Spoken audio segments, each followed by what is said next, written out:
Friends, మనం ఆధునిక ఆంధ్రప్రదేశ్ చరిత్రలోనే ఇప్పుడు 5 భాగాల కింద తెలుగుదేశం పార్టీ యొక్క ఆవిర్భావం, దానిలో రామారావు గారి యొక్క పరిపాలన శైలి గురించి మనం చర్చించుకున్నాం అనమాట. అయితే మొన్న 5వ పార్ట్లో మనం ఏం చెప్పుకున్నాం అంటే, మూడోసారి రామారావు గారు ఎలా అధికారాన్ని చేపట్టారు, ఆయన తప్పుదల వల్ల మరలా ఎలా అధికారానికి దూరం అయ్యారు, దాని అనంతరం కాంగ్రెస్ తిరిగి ఎలా అధికారంలోకి వచ్చింది మనం చర్చించుకున్నాం అనమాట. అయితే ఈ పార్ట్లో మనం ఏం చెప్పుకుంటున్నాం అంటే, రామారావు గారు తిరిగి 4వసారి ఎలా ముఖ్యమంత్రి పీఠాన్ని అధిరోహించారు, దాని అనంతరం జరిగిన పరిణామాలు ఏంటి, అనగా ఆయన పదవి ఎలా కోల్పోయారు, చివరాఖరికి ఆయన ఎలా చనిపోయారు అనేది మనం ఈ వీడియోలో చెప్పుకున్నాం ఫ్రెండ్స్. ఇది చివరిదైన 6వ భాగం అనమాట, తెలుగుదేశం పార్టీలో రామారావు గారి ప్రస్థానం గురించి అనమాట. ఇలా చూసుకుంటే మనం డిసెంబర్ 1994లోనే ఆంధ్రప్రదేశ్కు శాసనసభ ఎన్నికలు జరిగినాయి అనమాట. అప్పుడు ఆంధ్రప్రదేశ్లోనే 294 స్థానాలు ఉన్నాయి. ఆ 294 స్థానాల్లో 214 స్థానాలు గెలుచుకొని తెలుగుదేశం పార్టీ తిరిగిలేని విజయం నమోదు చేసిందనమాట. అయితే తెలుగుదేశం పార్టీ ఏర్పాటు నుండి చూసుకుంటే ఈ విజయం అనేది అతిపెద్ద విజయం అనమాట. ఇలాగా అయిన అనంతరం 12వ తేదీ డిసెంబర్న ఈ 4వసారి ఆంధ్రప్రదేశ్ ముఖ్యమంత్రిగా ఎన్నికయ్యారనమాట. అదే ప్రమాణ స్వీకారం చేశారు. కానీ 9 నెలల్లోనే తిరిగి అధికారాన్ని కోల్పోయారు. అసలు రాజీనామా ఆగస్టు 31వ తేదీ 1995లోనే ఈయన రాజీనామా చేశారనమాట. ఇంత భారీ విజయాన్ని సాధించిన రామారావు గారు ఇందువల్ల రాజీనామా చేయాల్సి వచ్చింది, అసలు దానికి గల పరిస్థితులు ఏంటి అని మనం ఒకసారి తెలుసుకుందాం అనమాట. దీనికి ప్రధాన కారణాలు చూస్తే అంతఃపుర రాజకీయాలన్నమాట. అంటే కుటుంబ సభ్యుల మధ్య విభేదాలు అనమాట. ఈయన జీవితంలోకి లక్ష్మీ పార్వతి అనే ఆమె, ఒక విడాకులు తీసుకున్న మహిళ ఈయన జీవితంలోకి వచ్చిందనమాట, 2వ భార్య కింద. ఎప్పుడైతే ఈయన జీవితంలోకి వచ్చిందో అప్పుడు కుటుంబ సభ్యుల మధ్య వీళ్ళ మధ్య విభేదాలు తీవ్ర స్థాయికి చేరుకొని అధికారం కోసం కొట్లాడుకుని చివరాఖరికి ఆయన రాజీనామా చేసే పరిస్థితికి దారితీసాయి అనమాట. ఇలా చూసుకుంటే దాని గురించి మనం ఒకసారి క్లుప్తంగా వివరించుకుందాం అనమాట. అయితే రామారావు గారు మొదటి భార్య అయిన బసవరాం తారకం అని ఈమె రామారావు గారు మొదటి భార్య అనమాట. 1984లోని ఈయన చనిపోయింది అనారోగ్య కారణాలతో. అయితే ఇది జరిగిన 5 సంవత్సరాల తర్వాత ఆయన ముఖ్యమంత్రి పదవిని కూడా కోల్పోయారు అనమాట. ఎందుకంటే నవంబర్ 1989న ఆంధ్రప్రదేశ్ అసెంబ్లీ ఎన్నికల్లో తెలుగుదేశం పార్టీ ఘోర పరాజయం పొందిందనమాట. అక్కడ 180 స్థానాలతో కాంగ్రెస్ తిరిగి అధికారాన్ని చేపట్టిందనమాట. ఈ విధంగా రాజకీయంగా ఒంటరైన రామారావు గారు తన కోట్లాది రూపాయలు విలువ చేసే ఆస్తుల్ని తన సంతానానికి పంచి వారికి దూరమయ్యారనమాట. ఇలా రాజకీయంగా మానసికంగా ఒంటరితనం అనుభవిస్తున్న తరుణంలో రామారావు గారి జీవితంలో సాంస్కృతిక తెలుగు భాషల్లో ప్రావీణ్యం పొందిన లక్ష్మీ పార్వతి అనే ఒక విడాకులు పొందిన మహిళ అతని జీవితంలో ప్రవేశించిందనమాట. ఆమె రామారావు గారి జీవిత చరిత్ర రాయడానికి ఆయనతో పరిచయం పెంచుకుంది. ఇలా వారి పరిచయం అనురాగంగా మారి రామారావు గారికి పక్షవాతం వచ్చినప్పుడు అనారోగ్యంగా ఉన్న టైంలో ఆయనకి సపర్యలు చేసి ఆయన ఆరోగ్యాన్ని కుదిరిపడేలా చేసిందనమాట. దీనికి కృతజ్ఞతగా రామారావు గారు తన 72వ ఏట అంటే 72 సంవత్సరాల వయసులో లక్ష్మీ పార్వతి గారిని వివాహం చేసుకున్నారు అనమాట. అయితే రామారావు గారు కుటుంబ సభ్యులు ఈ లక్ష్మీ పార్వతిని వివాహం చేసుకోవడాన్ని తీవ్రంగా వ్యతిరేకించారు. ఈమెని పరాయి వ్యక్తిగానే భావించారు. దానికి గల ప్రధాన కారణం మనం చూసుకుంటే ఆమె వల్ల తెలుగుదేశం పార్టీలో తమ మునుగుడుకు ముప్పు వస్తుందని ఆందోళన చెందారనమాట. వారి ఆందోళన అనేది అతి త్వరలోనే కార్యరూపం దాల్చిందనమాట. ఈ లక్ష్మీ పార్వతి రామారావుపై పూర్తి ఆధిపత్యం సంపాదించిందనమాట. రామారావు గారు తన అల్లుడు సలహాదారుడైన చంద్రబాబు నాయుడు గారిని పక్కకు పెట్టారనమాట.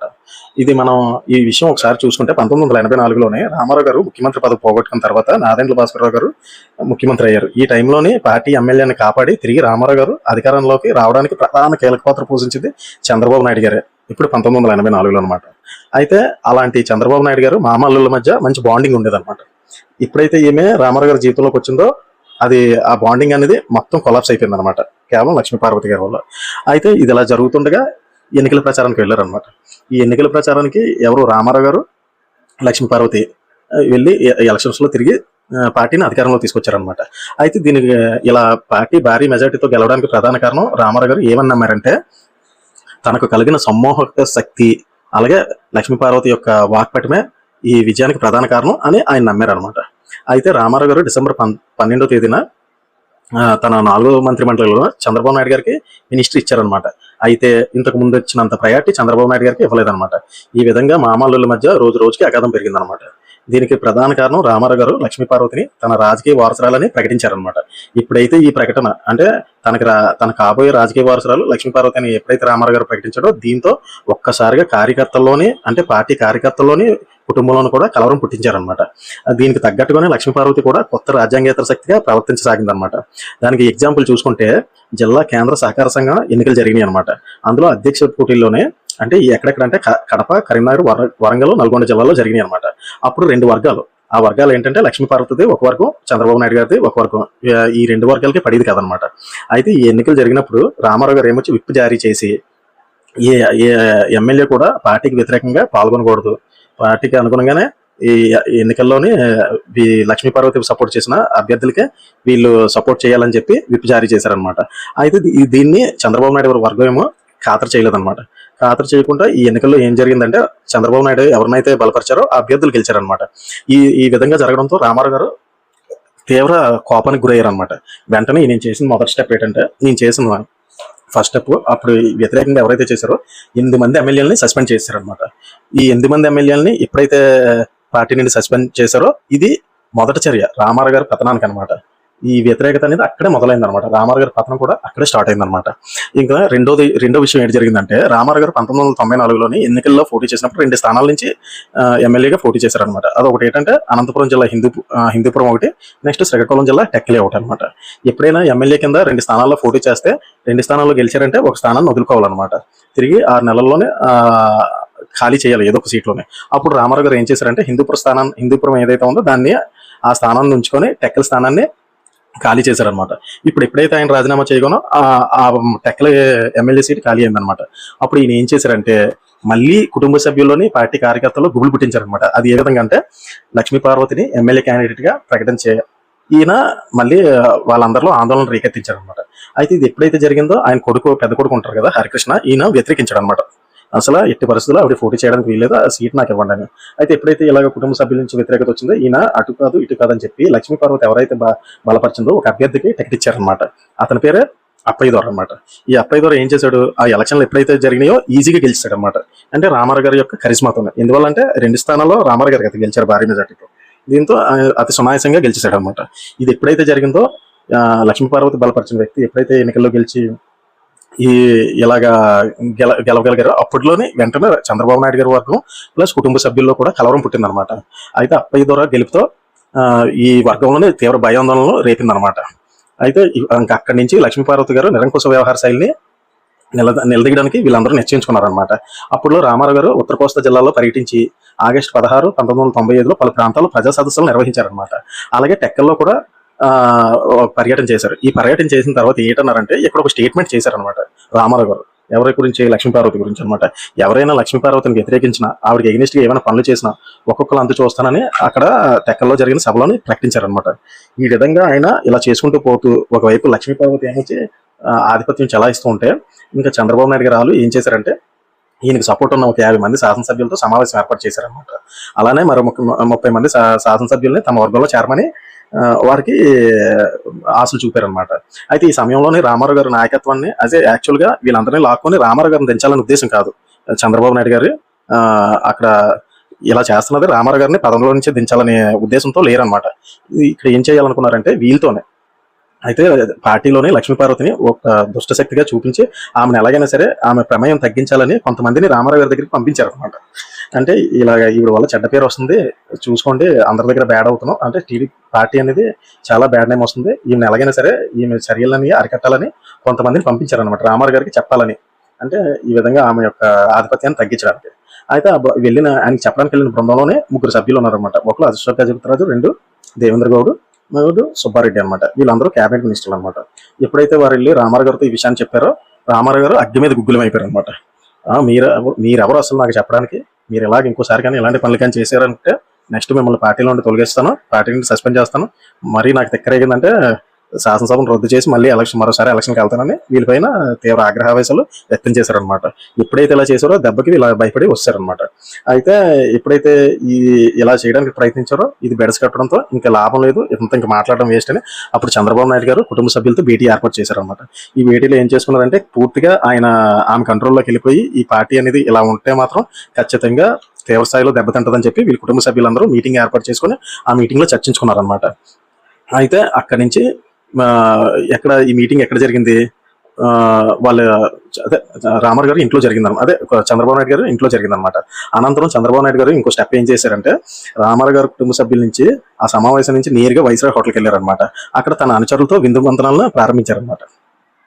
అయితే ఎప్పుడైతే మంత్రులు రామారావు నుంచి తిరస్కారాన్ని ఎదుర్కొన్నారో, ఆయన కోపాన్ని చవిచూసారో వెంటనే వచ్చేసారనమాట.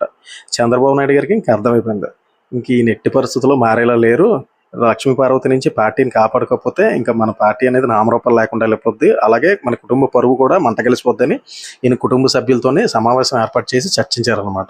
ఈ కుటుంబ సభ్యుల సమావేశానికి ఆయన తోడలుడైన దగ్గుపాటి వెంకటేశ్వరరావు ఇలాగ అందరూ ప్రతి ఒక్కరు హాజరయ్యి వీళ్ళు చర్చించుకొని ఎట్టి పరిస్థితులైనా సరే పార్టీని నిలబెట్టుకోవాలి, ఆమెని పార్టీ నుంచి వెళ్ళగట్టాలని చెప్పేసి దీన్ని ఎలాగైనా చేయాలని వీళ్ళు కుటుంబ సభ్యులు ఒక మీటింగ్ ఏర్పాటు చేసుకుని అందులో చర్చించుకొని ఈయన అక్కడి నుంచి నేరుగా వైస్రాయ్ హోటల్కి వెళ్ళిపోయారు అనమాట. ఈ వైస్రాయ్ హోటల్కి ఎందుకు వెళ్ళారంటే అక్కడ సపోర్ట్ చేస్తున్న అంటే చంద్రబాబు నాయుడు గారికి సపోర్ట్ చేస్తున్న ఎమ్మెల్యేలందరినీ ఆ వైస్రాయ్ హోటల్కి విందు ఏర్పాటు చేశారనమాట. అక్కడికి 80 మంది ఎమ్మెల్యేలు వచ్చారనమాట. అక్కడి నుంచి అలాగా 80 ఎమ్మెల్యేల సంఖ్య రాత్రికి వచ్చేటప్పటికి 150 మంది పెరిగిపోయింది అనమాట. ఇక్కడ ఈ విందు రాజకీయాలు దీని గురించి మనం చూసుకుంటే 1984లోనే రామారావు గారు పదవి కోల్పోయినప్పుడు, అప్పుడు నాదెండ్ల భాస్కరరావు గారు ముఖ్యమంత్రి పీఠాన్ని అధిరోహించినప్పుడు రామారావు గారికి వెనకతల వెన్నుదన్నుగా ఉంటూ చంద్రబాబు నాయుడు గారే ఈ ఎమ్మెల్యేని కాపాడుకుంటూ మా బెంగళూరులోని మైసూరులోని క్యాంప్ రాజకీయాల్లో నడిపారనమాట. అనంతరం ఈ ఎమ్మెల్యేలతోనే రోడ్డు యాత్రలు బస్సు యాత్రలు జరిపి తిరిగి రామారావు గారిని అధికారంలో తీసుకొచ్చారనమాట. అలాగే ఇప్పుడు ఈ ఎమ్మెల్యేలందరినీ వైస్రాయ్ హోటల్లో పెట్టి తిరిగి రామారావు గారు అధికార పీఠం కోల్పోయి తిరిగి చంద్రబాబు నాయుడు గారు అధికారాన్ని చేపట్టేంత వరకు కూడా ఈ వైస్రాయ్ హోటల్లోనే రాజకీయాలు నడిచాయి అన్నమాట. ఈ విధమైన రాజకీయాలు చేశారనమాట. ఆ తర్వాత చాలామంది ఎమ్మెల్యేలు ఏంటన్నారంటే తెలుగుదేశం పార్టీని చీల్చి కొత్త అధ్యక్షుడిని ఎన్నుకోవాలని సలహా ఇచ్చారనమాట. అయితే చంద్రబాబు నాయుడు గారు ఈ సలహాన్ని తిరస్కరించారనమాట. పార్టీ చీలిక అనేది సాధారణ కార్యకర్తలకు నచ్చదని, ఎందుకంటే తెలుగుదేశం పార్టీ యొక్క కార్యకర్తల బేస్ అనేది చాలా స్ట్రాంగ్ అనమాట. వీళ్ళు ఏంటంటే పార్టీని తమ కుటుంబంగా భావించుకుంటారు అనమాట. అయితే ఇలా పార్టీని చీలిస్తే వ్యతిరేకత వస్తుంది, వద్దు పార్టీని చేల్చవద్దని చంద్రబాబు నాయుడు గారు వ్యతిరేకించారనమాట. అలా కాకుండా దీనివల్ల న్యాయపరమైన అవరోధాలు వస్తాయని ఆయన ప్రస్తావించాడు అనమాట. అందుకని శాసనసభలోనే తెలుగుదేశం సభ్యుల్లోని చీలికి తెచ్చి రామారావు గారి నాయకత్వాన్ని ఉద్వాసన చెప్పాలని నిర్ణయించారనమాట. అలాగే వైస్రాయ్ హోటల్లోనే బస్ చేసిన 144 మంది తెలుగుదేశం పార్టీ సభ్యులు చంద్రబాబు నాయుడిని రామారావుకి బదులుగా తమ నాయకుడిగా ఎన్నుకున్నారనమాట. వీరిలో ఒక బృందం అప్పుడున్న గవర్నర్ కృష్ణకాంత్ను కలిశారనమాట. చంద్రబాబు నాయుడు గారిని కొత్త ప్రభుత్వం ఏర్పాటు చేయాల్సిందిగా ఆహ్వానించమని ఒక వినతిపత్రం ఇచ్చారనమాట. అయితే రామారావు గారు ఆగస్టు 25వ తేదీ 1995లోనే తన మంత్రిమండలి సమావేశాన్ని ఏర్పాటు చేశారనమాట. ఈ ఇష్యూ జరిగిన తర్వాత అయితే ఈ మంత్రిమండలి సమావేశానికి చంద్రబాబు నాయుడు కానీ, గజపతి రాజు గారు కానీ, దేవేంద్ర గౌడ్, మాధవరెడ్డి, విద్యాధరరావు వీళ్ళెవరూ హాజరు కాలేదన్నమాట. హాజరు కాలేని వాళ్ళందరినీ బర్తరఫ్ చేశారనమాట మంత్రివర్గం నుంచి. అలాగే రామారావు గవర్నర్ని కలిసి శాసనసభ రద్దు చేయమని సలహా ఇచ్చాడనమాట. అయితే గవర్నర్ ఏం చేశారంటే రామారావు గారు గవర్నర్ని సందర్శించిన తర్వాత ఈ అసమ్మతి మంత్రులు ఉన్నారు కదా, వీళ్ళందరూ వెళ్ళి గవర్నర్ని కలిసి ఆయనకి మద్దతు లేదు, చంద్రబాబు నాయుడు గారికే 140 మంది పైగా శాసనసభ్యుల మద్దతు ఉంది, అందుకే రామారావు గారికి నాయకత్వంలో విశ్వాసం లేదని ప్రకటించారనమాట. ఈ తీర్మాన ప్రతిని ఏం చేశారంటే గవర్నర్కి ఇచ్చారనమాట. అయితే విశ్వాసాన్ని కోల్పోయిన రామారావు గారి సలహాను పాటించొద్దని గవర్నర్కి విన్నవించారనమాట. అయితే గవర్నర్ తమకు సమర్పించిన వినతిపత్రం ఉంది కదా, వీళ్ళందరూ సంతకాలు చేసి ఇచ్చిన వినతిపత్రంలోనే అయితే శాసనసభ్యుల యొక్క సంతకాలను పరిశీలించమని స్పీకర్ను కోరారనమాట. అయితే గవర్నర్ చేసిన ఈ చర్య చాలామంది రాజ్యాంగ నిపుణులు తప్పుపట్టారనమాట. ఎందువల్ల అంటే అసలు సంతకాలు చేసిన ఎమ్మెల్యేల యొక్క వాళ్ళ యొక్క సంతకాలని నిర్ధారిస్తూ వాళ్ళు ఏ పార్టీకి సపోర్ట్ చేస్తున్నారనో తెలుసుకోవాల్సిన బాధ్యత స్పీకర్ది కాదనమాట. యాజ్ పర్ రాజ్యాంగం ప్రకారం మనం చూసుకుంటే స్పీకర్ యొక్క విధులు ఏంటంటే ఆయన ఒకసారి స్పీకర్ పదవిలో కూర్చున్న తర్వాత అతను ఏ రాజకీయ పార్టీకి చెందినవాడు కాదనమాట. న్యూట్రల్గా వ్యవహరించాలన్నమాట. న్యూట్రల్గా వ్యవహరిస్తూ శాసనసభ యొక్క కార్యక్రమాల్ని, మన యొక్క విధుల్ని, అక్కడ ఉన్న స్ట్రక్చర్ని చూసుకోవాలి తప్ప ఇతర అంశాలని ఆయనకి సంబంధం లేదనమాట. ఎప్పుడైతే గవర్నర్ ఇలా ఇచ్చాడో దీన్ని చాలామంది రాజ్యాంగ నిపుణులు తప్పుపట్టారనమాట. అయితే దీని తర్వాత ఇంకా స్పీకర్ ఎవరు అనుకున్నారు, అప్పుడు యనమల రామకృష్ణుడు అనమాట. ఈయన ఏం చేశాడు, గవర్నర్ ఏదైతే ప్రతినిచ్చాడో అది పరిశీలించడమే కాకుండా డైరెక్ట్గా అక్కడ కమిటీ హాల్, తెలుగుదేశం పార్టీ యొక్క కమిటీ హాల్లో అసెంబ్లీ ప్రాంగణంలో ఉంటుంది అనమాట. ఆ కమిటీ హాల్లోకి వెళ్ళి శాసనసభ్యుల సంతకాలు పరిశీలించడమే కాక శాసనసభ్యుల్ని కూడా ఎవరికి సపోర్ట్ చేస్తున్నారని నిర్ధారించాడు అనమాట. ఇది చాలా తీవ్రమైన దుమారం లేపిందనమాట. అసలు స్పీకర్ ఏంటి ఇలాగా శాసనసభ్యుల యొక్క మద్దతును నిర్ధారించడం ఏంటని చెప్పి వ్యతిరేకించారనమాట. చాలామంది విమర్శలు చేశారు కూడా. అయితే ఈలోగా ఏం చేశారంటే గవర్నరు రామారావు గారికి తన బలాన్ని నిరూపించుకొని ప్రభుత్వాన్ని ఏర్పాటు చేసుకోవాల్సిందిగా, అదే ప్రభుత్వాన్ని నడపవలసిందిగా ఆయన సూచించారనమాట. అయితే రామారావు గారు ఏంటన్నారంటే తనకి 30వ తారీఖు వరకు గడువు ఇమ్మని అడిగారనమాట. అయితే ఇప్పుడు ఆగస్టు 30వ తేదీ వరకును. అనంతరం మరొక రోజు పొడిగించమన్నారనమాట. అయితే మరొక రోజు పొడిగించమంటే పొడిగించారు. అయితే తెలుగుదేశం పార్టీ అంతలో జనరల్ బాడీ మీటింగ్ ఏర్పాటు చేసిందనమాట. ఎక్కడ? ఆగస్టు 30వ తేదీన కాచిగూడలోని హైదరాబాద్ బసంత్ థియేటర్లో జరిగిందనమాట. దీంట్లో ఎమ్మెల్యేలు, ఎంపీలు, ఇతర కేంద్ర సహకార బ్యాంక్ అధ్యక్షులు ఇలా వివిధ వర్గాల నుంచి అందరూ, అలాగే రామారావు గారి కుమారులు హరికృష్ణ, జయకృష్ణ వీళ్ళందరూ వచ్చి అది తోడలుడైన వెంకటేశ్వరరావు కూడా ఈ సభకి హాజరయ్యారనమాట. ఇందులోనే వీళ్ళందరూ డిసైడ్ అయ్యారనమాట. రామారావు గారి స్థానాన్ని పార్టీ అధ్యక్షుడి కింద చంద్రబాబు నాయుడు గారిని ఎన్నుకున్నారనమాట. ఈ బసంత్ థియేటర్లోనే కాచిగూడలో అనమాట. అలాగా ఇదంతా జరిగిన తర్వాత రామారావు గారు ఏం చేశారంటే తన బలాన్ని నిరూపించుకునే సమయం ఇస్తే ఆ సమయానికి ముందే ఈయన రాజీనామా చేశారనమాట. ఎప్పుడైతే ఇలా రాజీనామా చేశారో అనంతరం శాసనసభలో విశ్వాసాన్ని కోల్పోయి తర్వాత చంద్రబాబు నాయుడు గారు తన ప్రభుత్వాన్ని ఏర్పాటు చేశారనమాట. ఎప్పుడు? సెప్టెంబర్ 1వ తేదీన. ఈ విధంగా రామారావు గారి యొక్క రాజకీయ జీవితం అనేది అక్కడితో పూర్తయిపోయిందనమాట. అంటే దీని అనంతరం జనవరి 18వ తేదీన రామారావు గారు హైదరాబాద్లో మరణించారనమాట. ఇది ఫ్రెండ్స్ ఓవరాల్గా జరిగిన స్టోరీ ఏంటంటే. ఇది కానీ మీకు నచ్చినట్లయితే లైక్ అండ్ సబ్స్క్రైబ్ చేయండి.